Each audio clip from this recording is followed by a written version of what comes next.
setelah Luo Peng menunjukkan tekadnya untuk mencapai kekuatan sejati demi melindungi muka bumi. Ia pun memutuskan untuk melakukan perjalanan menuju ke sebuah pegunungan bernama Gunung Sampah. Dengan ketika sampai di sana, menyusuri seluruh penjuru area pegunungan, ia pun telah menemukan 9 fragmen hitam dan 1 fragmen perak, dan secara bersamaan juga mengumpulkan beberapa puluh diameter logam dan sisa-sisa paduan, mengingat ia harus melakukan hal ini, dikarenakan jika tidak, hanya dengan mengumpulkan fragmen-fragmen ini, dirinya kemungkinan tak akan bisa mengisi area 100 km cincin dunia. Yang oleh karena itu setelah melakukan mode lootingnya ini, ia pun membiarkan 2 pemandu membawanya lagi untuk mencari lebih banyak fragmen. Saat seiring berjalannya waktu, kedua orang itu pun menyadari bahwa nasib buruk mereka adalah untuk ditempatkan bersama Luo Peng, dikarenakan Luo Peng semata-mata mengandalkan akal sehatnya agar menemukan gunung sampah untuk dicari. Dan mereka sering memiliki perjalanan lebih dari 10 hari untuk sampai ke pegunungan yang berbeda, serta pada saat itu mereka akan menggunakan kapalnya untuk melakukan perjalanan ke alam semesta, berhenti pada titik-titik tertentu. Dengan jika tak merasakan apa-apa, mereka pun akan segera melanjutkan perjalanan ke tempat berikutnya. Setelah mengumpulkan lebih banyak fragmen dalam bentuk berbeda, Luo Peng pun mencoba untuk menggunakannya. Dengan layaknya seperti anak panah, ratusan fragmen itu pun menembak ke arah Luo Peng, dan ketika menyentuhnya, mereka pun dengan cepat menjadi cairan hitam yang memasuki kulitnya, mulai berkumpul di dalam tubuhnya, serta itu pun sepertinya menyatu dengan kulit dan ototnya. Tampak seperti perubahan besar sedang terjadi, sehingga empuannya pun mencoba untuk memindai tubuhnya dan spontan terkejut dengan bertanya-tanya tentang gerangan hal apa yang kali ini dialami di tubuhnya. Namun ketika bertanya-tanya akan hal ini, ia pun tiba-tiba merasakan perubahan terjadi di dalam tubuhnya saat cairan hitam tanpa diduga bergemuruh ketika mereka mencapai batasnya. Sebelum kemudian itu pun tiba-tiba berhenti dengan Luo Peng dapat merasakan hal aneh terasa di dadanya, dan ketika mencoba melihatnya, ia pun menemukan ada sebuah ukiran hitam terukir di dadanya bertuliskan sebuah kata prajurit, serta juga bisa mengenalnya sebagai ras dewa api. Terlebih lagi meskipun orang lain tak bisa melihatnya secara jelas, Luo Peng pun masih bisa merasakannya bersembunyi di dadanya, bergabung untuk membentuk baju perang misterius, sehingga membuatnya pun bertanya-tanya tentang baju misterius ini, yang apakah itu berasal dari ras dewa api, dan apakah juga levelnya terendah di ras misterius. Namun dia pun segera membuang semua pemikirannya ini, dan memutuskan untuk menamainya sebagai baju besi prajurit, sebelum kemudian mencoba untuk menggunakannya. Saat itu segera memunculkan perlengkapan perang lainnya, seperti diantaranya sebuah helm serta sepatu boot. Dan energi yang luar biasa juga spontan mengalir ke sekujur tubuhnya. Tampak baju besi prajurit ini terasa seperti menyatu dengan kulitnya, sehingga membuatnya pun merasakan peningkatan berkali-kali lipat kekuatan dialami di tubuhnya. Akan tetapi sebagai penggunanya, ia pun juga dapat merasakan rasa sakit di sekujur tubuhnya. Tampak baju besi ini memberikannya sebuah tekanan besar, membuatnya pun merasa kemungkinan benda ini akan tumbuh lebih besar dalam ukuran tak terhingga. Tapi itu semua harus dipicu oleh daya tahan tubuhnya yang harus memiliki persyaratan besar, mengingat saat ini dirinya hanyalah pemilik ranah kultivasi penguasaan domain level 9, serta tubuhnya terlalu lemah, sehingga membuatnya pun kali ini kemungkinan tak akan bisa sepenuhnya menahan cukup lama kekuatan baju besi prajurit misterius ini. Terlebih lagi baju besi prajurit ini juga mengandung energi di dalamnya, dan hanya dengan penggunaan tubuh bumi yang dapat memicu kekuatan puncaknya. Namun Luo Peng pun tak terlalu memikirkan akan hal itu, mengingat jika selama dirinya dapat melatihnya, dirinya akan dapat sepenuhnya menguasainya. Namun merasa tubuhnya lemah untuk menggunakannya, Luo Peng pun memiliki ide untuk menggunakannya di tubuh binatang bertanduk emasnya, yang menurutnya memang memiliki kemampuan tubuh yang sangat kuat. Saat segera ia pun memunculkan binatang emas bertanduknya, serta melemparkan bola baju besi prajuritnya di dekatnya. Dengan ketika binatang emas bertanduk mengulurkan cakar kanannya ke arah bola baju besi prajurit, bola itu pun segera menjadi cairan yang mengalir ke tubuh si binatang, membentuk kata prajurit di dadanya, sama seperti yang dialami Luo Peng sebelumnya. Dan banyak benang hitam juga menutupi setiap tubuh dari binatang bertanduk emas, mengakibatkan semua sisiknya, tanduknya maupun cakarnya tertutupi lapisan tipis baju besi hitam. Tanpa terlihat dirinya kali ini sepenuhnya ditutupi cahaya hitam, sehingga membuatnya pun spontan merasakan kekuatan luar biasa mengalir di dalam tubuhnya. Sampai-sampai mengakibatkannya pun melolong secara gembira, hampir tak merasakan tekanan sedikit pun pada tubuhnya, dan mulai memunculkan kemampuannya yang langsung meledak menghancurkan bebatuan sekitarnya dalam radius kekuatan yang sangat mengerikan. Menyebabkan Luo Peng pun mendongakkan kepalanya untuk secara heran perlahan melihatnya. Menemukan binatang bertanduk emas itu sudah mendorong baju besi ke batas sebelumnya, yang bahkan melepaskan kemampuan dewa dunia serta masih memicu sekitar 1000 sektor puncak kekuatan dari baju besi. Dengan ini kemungkinan adalah batasnya.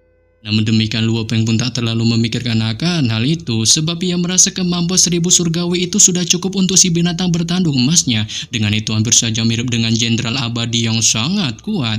Terlebih lagi sebelumnya, ia mengandalkan binatang bertanduk emas untuk melawan api abadi, maka ia memiliki pemahaman kasar tentang kekuatannya. Dengan api abadi itu adalah api yang sangat normal, memiliki kekuatan murni yang sangat kuat, sehingga buahnya pun tak kuasa menunjukkan rasa senangnya setelah memperoleh baju besi prajurit misterius ini, dan memutuskan meninggalkan Gunung Sampah untuk kembali ke kapal terbangnya serta menglanjutkan penelusurannya untuk terus mencari hal-hal lain di alam semesta bersama kedua pemandu berjubah putihnya yang kali ini terus menatapnya di balik kesuraman yang masing-masing mereka tunjukkan. Dengan setelah cukup lama melakukan perjalanan, Luo Peng pun memutuskan untuk memerintahkan kedua pemandunya agar menghentikan kapal di titik pemberhentian terdekat.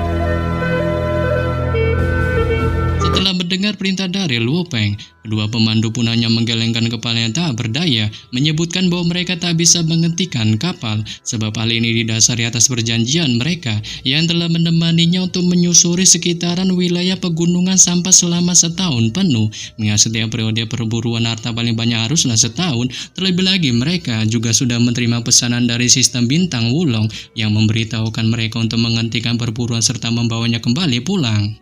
Bahkan keduanya pun tak bisa menyembunyikan kelelahan di masing-masing raut wajahnya. Hingga hampir setahun penuh, keduanya hampir tak pernah beristirahat, terus mengikuti Luo Peng mencari melalui pegunungan, serta terkadang mereka akan terbang terus-menerus selama lebih dari puluhan hari, dan hanya berhenti hitungan menit untuk kemudian tiba-tiba terus menglanjutkan perjalanan sekali lagi ke pegunungan yang jauh, mengakibatkan mereka pun tak beristirahat dengan baik dalam setahun ini. Dengan ini adalah pertama kalinya bagi mereka bertemu dengan penyewa kapal membagongkan yang begitu menyusahkan. Menyebabkan Luo Peng pun yang mendengarnya hanya menunjukkan sikap mengertinya di balik kesuraman di raut wajahnya, mengingat dia tak menyangka waktu perjalanannya ternyata telah habis. Namun ia pun tak terlalu memikirkan akan hal itu, dikarenakan setelah kembali dari perburuan harta, kedua pemandu masih bisa melakukan misi perburuan harta karun lain bersama dengannya. Berdasarkan pembicaraannya dengan Kaisar Longjuo sebelumnya, menyebutkan bahwa selain mendapatkan cincin dunia untuk berburu setelah membeli barang, seorang penyewa kapal dapat datang secara individual untuk berburu harta karun dari berbagai macam elemen, dan bahkan juga dapat membeli waktu tambahan berburu harta karun mulai dari 1 tahun sampai bahkan ratusan tahun.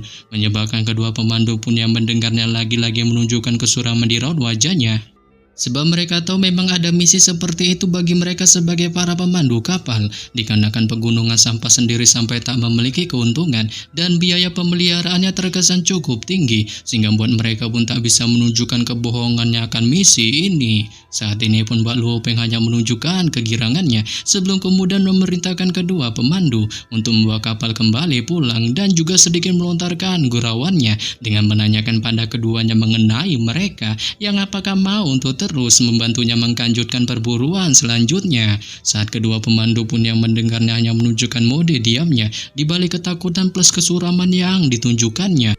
Mengingat dia tahu tentang kelelahan mereka yang telah memakan waktu penerbangan sangat lama, sehingga buahnya pun memutuskan untuk mencari pemandu penerbangan lain. Menyebabkan kedua pemandu pun yang mendengarnya spontan hanya bisa menghela napas lega dan mengucapkan rasa terima kasihnya pada Luo Peng atas kebaikannya tak menyewa lagi mereka. Saat Luo Peng pun menyuruh keduanya untuk santuy, sebab dia tak berniat untuk tak menyewa mereka lagi, melainkan akan mencari pemandu lain, mengingat dia tahu manusia bukanlah mesin. Dengan singkat cerita setelah kembali, Luo Peng pun yang merasa tubuh buminya haruslah mendapatkan baju besi lain, seperti halnya binatang bertanduk emasnya yang memiliki baju besi prajurit lengkap, memilih untuk membeli cincin dunia lagi yang memiliki waktu berburu selama 1 tahun. Dan Kaisar Longjuo selaku manajemen perburuan kapal pun sudah mengatur dua pemandu lain untuknya, serta mengingatkannya agar menggunakan waktu perburuan ini sebagai pelatihan meningkatkan kemampuan yang kali ini berada di tingkat penguasa domain, dengan juga menyuruhnya untuk tak membuang waktunya secara percuma untuk bersenang-senang selama waktu perburuan. Terlebih lagi beliau juga mengingatkannya, jika seandainya dirinya mendapatkan berupa harta besar yang sangat langka, ia pun harus mengatakan padanya, mengingat barang berharga apapun yang kau dapatkan Dirinya pun akan bisa membantunya untuk menjualnya dengan harga yang terbilang sangat tinggi. Saat ini pun Pak Luo Peng menunjukkan sikap mengertinya sebelum kemudian memutuskan untuk melakukan perburuan tahap kedua menuju Gunung Sampah dengan dikawal oleh 2 orang pemandu yang segera menggerakkan kapal terbang. Saat ketika berada di dalam kapal, Luo Peng pun dengan hati-hati memeriksa baju besi prajurit misterius yang didapatkannya sebelumnya. Menemukan itu pun mengandung kekuatan di dalamnya, namun ia pun sedikit menunjukkan rasa kecewanya. Mengingat dia tahu jika ingin mencoba mengendalikannya, dirinya pun haruslah memiliki tubuh yang sangat kuat untuk sepenuhnya menggunakan kekuatannya. Selain itu, baju besi memiliki kemampuan untuk memblokir bahkan energi roh, yang berarti serangan roh akan kehilangan sekitar kekuatannya dari baju besi. Dengan tentu saja apakah energi abadi yang luar biasa akan diblokir oleh baju besi ataukah tidak. Luo Peng pun masih belum memiliki kejelasan akan hal itu, mengingat dia kali ini belum mati sehingga membuatnya pun tak punya cara untuk mengujinya. Terlebih lagi untuk memicu kekuatannya secara nyata, ia pun haruslah memerlukan tubuh penguasa sektor puncak, sebab baju besi prajurit ini dipersiapkan untuk puncak penguasa sektor. Hingga seorang penguasa sektor yang mengenakan baju besi ini akan memiliki kekuatan yang mirip dengan orang yang tak mati. Namun penguasa sektor normal tak dapat menahan serangan jiwa yang tak pernah mati. Dengan itu mungkin mengapa baju besi ini juga memiliki kemampuan untuk melemahkan serangan jiwa. Dikarenakan hanya dengan cara itu, seorang penguasa sektor bisa mengenakan baju besi ini agar benar-benar dapat bertahan tanpa mengalami kematian, sehingga membuatnya pun yang mengetahui hal ini dengan penasaran bertanya-tanya tentang gerangan siapakah sebenarnya pencipta baju besi misterius ini.